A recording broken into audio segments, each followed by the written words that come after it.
I'm not posting this to brag, and I'm definitely not posting it to get sympathy. I've been sitting on these stories for years, and lately they've been rattling around in my head louder than usual. So here goes.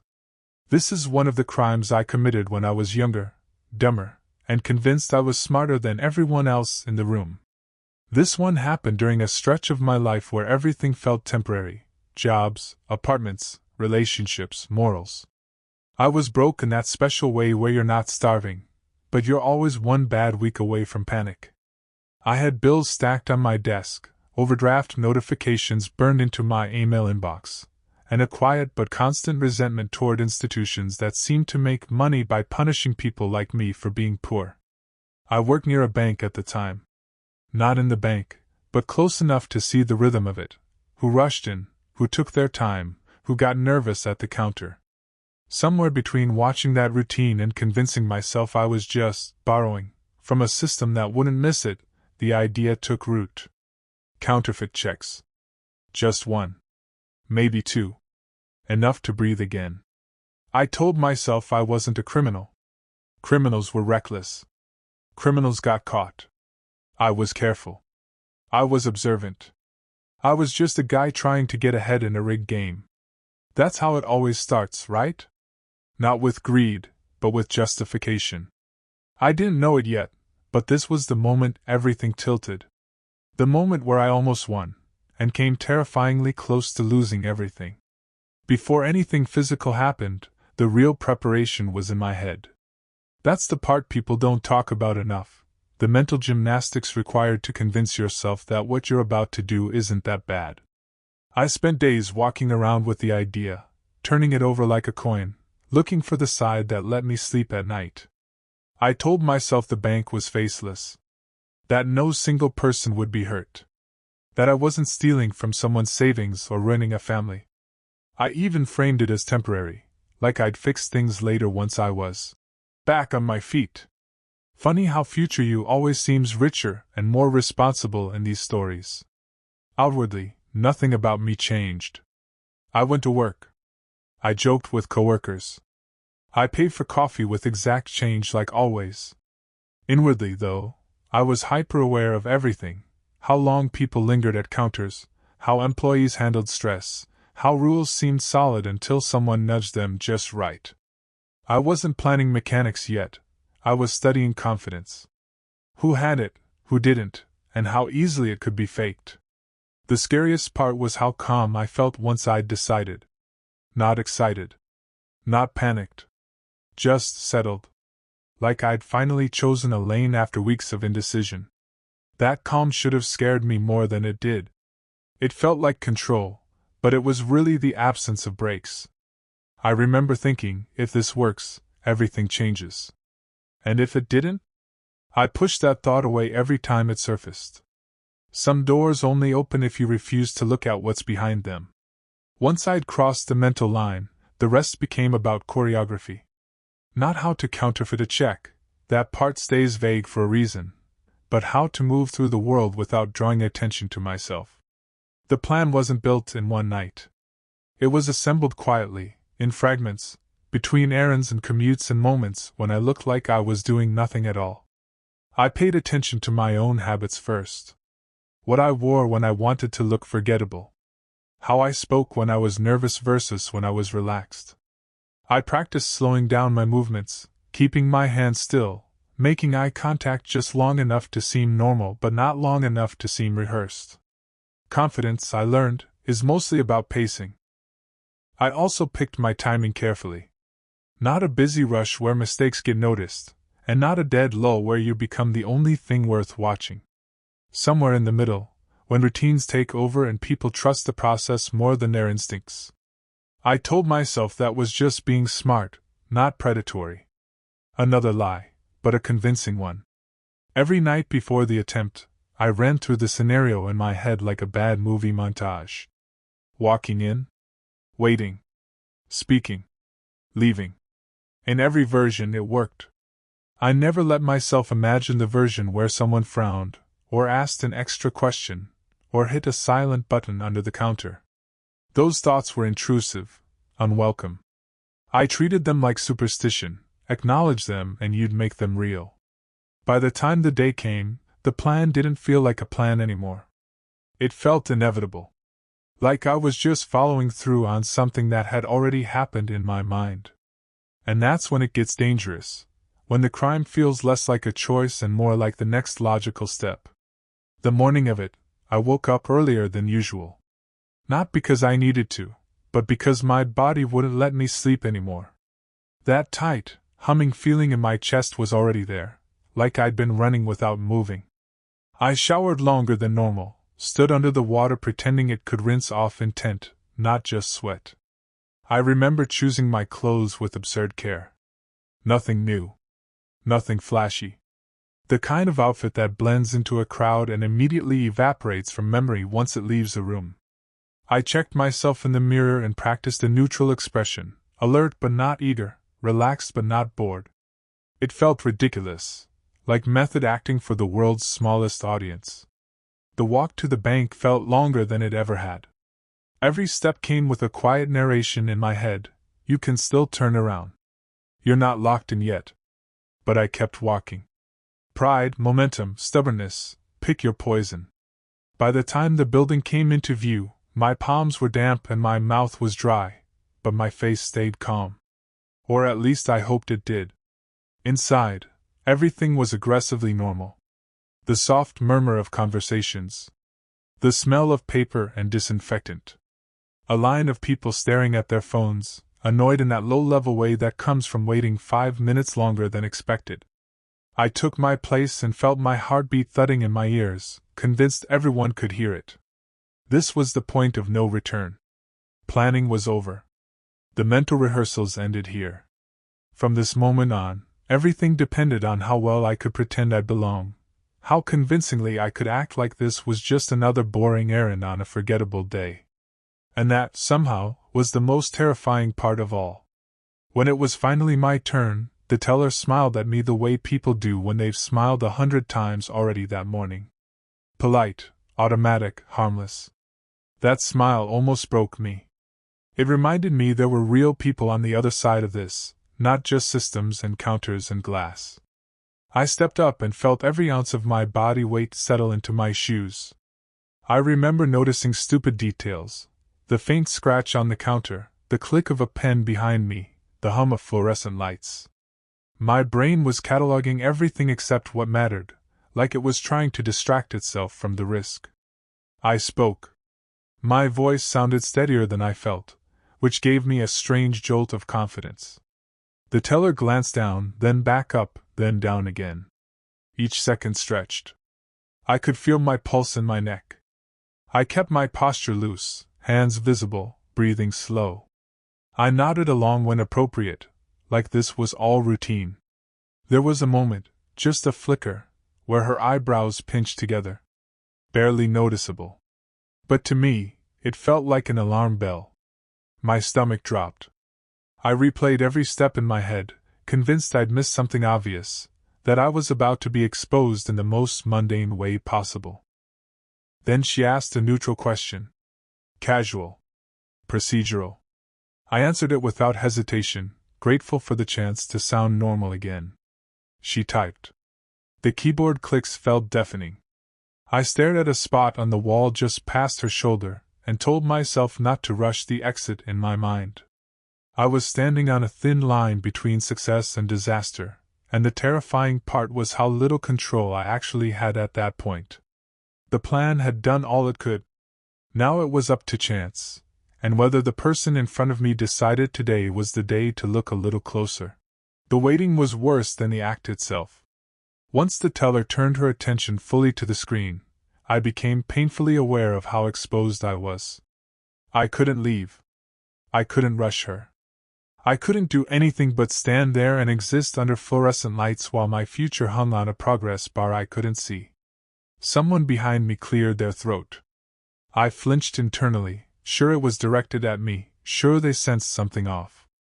The teller paused, glanced at a document, then at me again. Her expression was unreadable, not suspicious, not friendly, just focused. I tried to mirror that energy, like if I acted bored enough, the universe would follow my lead. She asked me to wait a moment. Those 4 words hit like ice water. My heart started pounding so hard I worried it might show through my chest. She stood up and walked a few steps away, speaking quietly to someone I couldn't hear. I stared straight ahead, resisting every instinct to turn around, to look guilty, to look anything at all. This was the moment I'd refused to imagine during planning. The moment where the script breaks and you're forced to improvise. My brain raced through excuses, explanations, escape routes, all useless. I was trapped by politeness and glass and the illusion of normalcy. When she came back, it felt like minutes had passed, though it was probably seconds. She sat down, adjusted her chair, and looked at me again. I tried to read her face for clues, but it was like staring into fog. Whatever happened next, I knew one thing for sure. I was about to find out whether confidence really was enough, or if I'd finally pushed my luck too far. She leaned forward slightly, lowering her voice like we were sharing a secret instead of standing on opposite sides of a counter. "Can you confirm something for me?" she asked, tapping a key, eyes still on the screen. My mouth went dry instantly. This was it, the fork in the road where one wrong syllable could tip everything over. I nodded, slow and casual, praying my face didn't betray the chaos happening behind my eyes. I reminded myself to breathe through my nose. In. Out. Don't rush. The question itself was mundane. Painfully so. The kind of thing any legitimate customer would answer without thinking. But in that moment, it felt like a pop quiz on a subject I'd crammed for but never truly understood. I answered, keeping my tone even, forcing myself not to over-explain. Over-explaining is how people get caught. I knew that much. She paused again. Another pause. I started noticing the room in hyper-detail. The scuff marks on the floor, the faint buzz in the lights, the way a poster on the wall was slightly crooked. My body was buzzing with adrenaline, but I kept myself still, like a deer that knows movement is the real danger. Then she smiled. Just a little. Not warm, not cold, professional. She nodded to herself and went back to typing. No alarms. No whispered calls to security. No sudden change in tone. My knees almost gave out from the relief. But relief didn't mean safety. Not yet. I was still standing there, still exposed, still one procedural hiccup away from disaster. I'd survived the first real test, but I knew better than to celebrate early. Sometimes the most dangerous moment is right after you think you're in the clear. She slid something across the counter and explained the next step in the same tone you'd used to describe the weather. Routine. Mechanical. My ears caught the words, but my brain lagged behind, still stuck on the fact that I hadn't been stopped yet. I nodded at the right moments, hands steady despite the tremor running through my arms. That's when the feeling crept in, the dangerous one. The sense that I was winning. That the hardest part was over. My chest loosened just a little, and I had to fight the urge to exhale too hard, to smile, to let relief show. I reminded myself, don't change now. Don't let success alter the performance. Someone laughed a few counters down. A phone rang. Life went on around me, oblivious to how close I felt to the edge. The teller finished up, printed something, stamped something else. Each sound landed like a countdown, but the numbers were going in the right direction. Then, one last snag. She hesitated, frowned at the screen again, and my stomach dropped for the second time that day. It's just taking a moment, she said, almost apologetically. Of course it is, I thought. Of course the universe wouldn't let this end cleanly. I nodded, said something reassuring I barely remember, and waited. Inside, the adrenaline surged back with teeth this time. I'd tasted the idea of getting away with it, and the thought of losing it now felt worse than if it had all fallen apart earlier. That's when I realized how quickly fear can turn into greed, even when the prize is nothing more than relief. The delay stretched longer than the others. Not dramatically long, no one else in the bank seemed to notice, but long enough that my internal clock started screaming. I could feel sweat gathering at the base of my spine, my shirt sticking slightly between my shoulder blades. I kept my hands resting on the counter, fingers relaxed, like I had all the time in the world. The teller glanced over her shoulder toward a supervisor's desk. That tiny movement sent a spike of panic straight through me. I didn't look. I refused to look.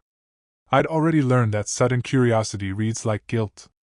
Instead, I focused on keeping my breathing shallow and slow, counting it out in my head like a metronome. She stood up again. This time, she took the paper with her. My mind went completely blank. No excuses. No contingency plans. Just a raw, animal awareness that I might have pushed things one step too far. I imagined the supervisor's face tightening, imagined quiet words exchanged, imagined a hand gesture that would change the tone of the entire room. I waited. Everyone else waited. The line behind me shifted and sighed, irritated but unaware of how close my life felt to cracking open. I remember thinking, if this ends here, it ends in the most boring way possible. No drama. No chase. Just a polite request to step aside. Then she came back. She placed the paper down, met my eyes, and said, "Sorry about that." Nothing more. No edge in her voice. No suspicion. Just routine apology. I nodded, maybe too eagerly, and she continued like nothing had happened. The near miss left me hollowed out. I was still standing, still not free, but I knew I'd just brushed up against the line where everything could have collapsed. And that knowledge stayed with me, buzzing under my skin, all the way to the end. When it was finally done, she slid the final paperwork toward me and gave the same closing line she'd probably said 1,000 times before. I responded on autopilot, thanked her, and gathered my things with deliberate slowness. I knew better than to rush now. Running, physically or emotionally, is how people remember you. I turned away from the counter and took my first step toward the exit. That step felt unreal, like my foot might sink through the floor if I put too much weight on it. Every nerve in my body was screaming, "Don't draw attention," even though the rational part of my brain knew the interaction was over. Still, I half expected someone to call out behind me. To hear my description spoken aloud. To feel a hand on my shoulder. Nothing happened. I passed the waiting area, the doors, the little stand with pamphlets no one ever reads.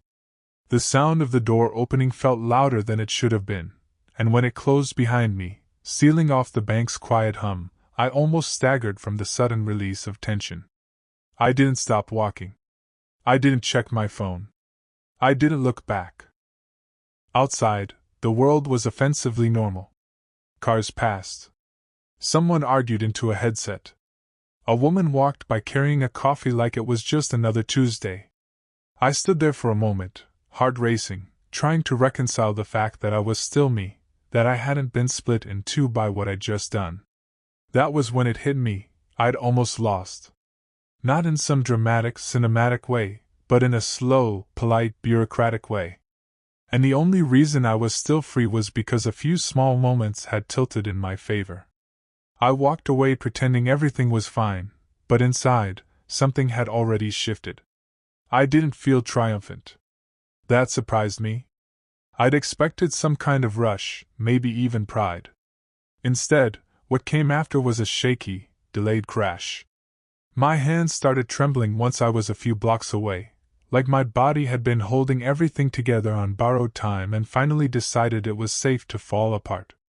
I ducked into a random cafe I couldn't even remember choosing and sat at a corner table, back to the wall. Classic paranoia move.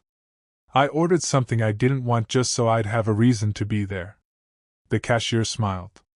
Another normal human interaction I suddenly felt unworthy of. That's when the guilt tried to sneak in. Not loud, not moralistic, just a quiet question: what if she gets in trouble for this? I pushed it down immediately, told myself that systems had safeguards, that I hadn't forced anyone to do anything. Still, the thought stuck like a splinter. I kept replaying her face, that professional half-smile, wondering if she'd remember me later and feel that nagging sense of something was off. I checked my phone too many times, convinced I'd see missed calls, voicemails, anything that meant the other shoe was dropping. Nothing. The silence felt heavier than noise. I realized I'd crossed another line I hadn't planned for. Now I was someone who waited for consequences even when none arrived. Sitting there, heart slowly settling, I understood something important and terrifying. The crime wasn't over just because I'd left the building. It had followed me out. It was in my head now, replaying itself, daring me to do it again, or daring me to believe I'd gotten away with it for good. The days after were strange in a quiet, stretched out way. Nothing happened, and that nothing was loud. Every time my phone buzzed, my stomach flipped. Every unknown number felt like a summons. I kept expecting a delayed reaction, like the universe had filed paperwork and would get back to me once it was processed. I replayed the scene obsessively, but not the way you'd expect. I wasn't fantasizing about the success. I was fixated on the almosts, the pause, the walk to the supervisor, the paper leaving the counter. Those moments grew teeth in my memory. They showed up when I was brushing my teeth, when I was trying to fall asleep, when I stood in line anywhere at all. Banks especially became unbearable. I could feel my pulse in my ears just walking past one. I also noticed a subtle change in how I saw myself. Not dramatically, not overnight. Just a slight shift, like a photo hung a degree off level. I'd proven something to myself, that I could do it, that I could cross a line and come back. That knowledge didn't feel empowering. It felt corrosive. Like acid eating away at whatever flimsy rules I'd been using to define who I was. I tried to compensate in small ways. Being extra polite. Over-tipping. Following rules a little too closely. None of it balanced the scale. If anything, it highlighted how arbitrary my self-justifications had been. I wasn't a victim of circumstance anymore. I was someone who had made a choice and was now living in its echo. The worst part? The temptation didn't disappear. It lingered at the edges, whispering that next time would be easier. That thought scared me more than getting caught ever had. Time did what it always does. It moved on without caring how monumental that day felt to me. No calls came. No letters. No delayed consequences. On paper, I'd gotten away with it. But internally, I couldn't put the version of myself from before back together again. The biggest change was how thin everything felt. Rules, routines, authority, they all lost some of their weight. Not in a rebellious, cinematic way, but in a quiet, unsettling one. I'd seen how much of the world runs on assumption and momentum, how often people trust the process because they have to. Once you notice that, it's hard to unsee it. That knowledge made everyday life feel slightly unreal.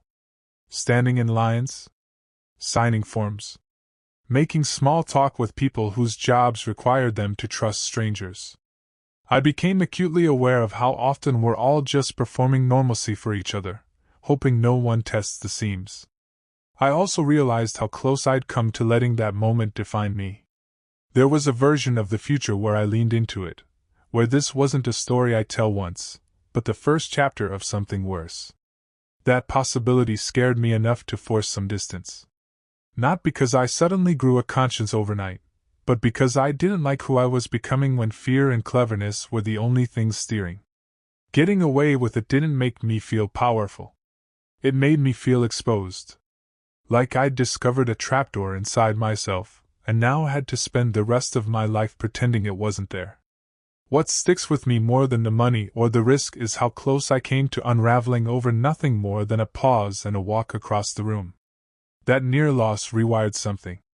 It taught me that consequences don't always arrive with sirens. Sometimes they creep in as habits, second-guessing, jumpiness, the constant mental audit of your own behavior. I started avoiding shortcuts in weird, almost superstitious ways. I'd double-check receipts. I'd correct cashiers who gave me too much change. I'd stand in the longest line just to prove, to whom, I don't know, that I wasn't that guy anymore. None of it was heroic. It was damage control for my own sense of self. The irony is that the fear never fully left. It just changed shape. It wasn't about getting caught anymore. It was about becoming comfortable with the edge. I'd felt how intoxicating that confidence could be when it worked, how quickly fear could flip into entitlement. I didn't trust myself with that feeling, and for the first time, that lack of trust felt responsible. I also thought about the teller a lot. About how her ordinary day intersected with my worst one. About how close she might have been to a decision that would have altered both our lives in opposite directions. The randomness of it haunted me. Not fate, chance. A few clicks, a glance, a shrug. Almost losing taught me that the real cost isn't paid at the counter. It's paid afterward, in the quiet, when you realize you can't unknow what you're capable of, and you're responsible for what you do with that knowledge. I'm older now. Not wiser in any grand, cinematic sense, but clearer. This story doesn't end with handcuffs or a courtroom, and it doesn't end with triumph either. It ends with me carrying the knowledge of how close I came to losing everything over a decision that felt small at the time. That's the part people underestimate, how ordinary the moment feels when you decide to cross the line. What I learned is this: getting away with something is not the same as escaping it. You take it with you. It sits in the back of your mind and reshapes how you see yourself, how you assess risk, how you justify the next questionable choice. The danger isn't the one big mistake, it's how easily that mistake can become a template. If you're reading this and you're in that headspace I was in, broke, frustrated, telling yourself the system deserves it, pause. Not because you'll definitely get caught, but because even if you don't, you might not like who you become afterward. The adrenaline fades. The rationalizations rot. What's left is you, alone with the version of yourself who said yes when it mattered. I won that day. Barely. And that near win taught me more than a clean loss ever could have. If there's any advice here, it's this: don't measure outcomes only by whether you're punished. Measure them by what they cost you internally, and whether you're willing to keep paying that price. That's my confession. Take it for whatever it's worth.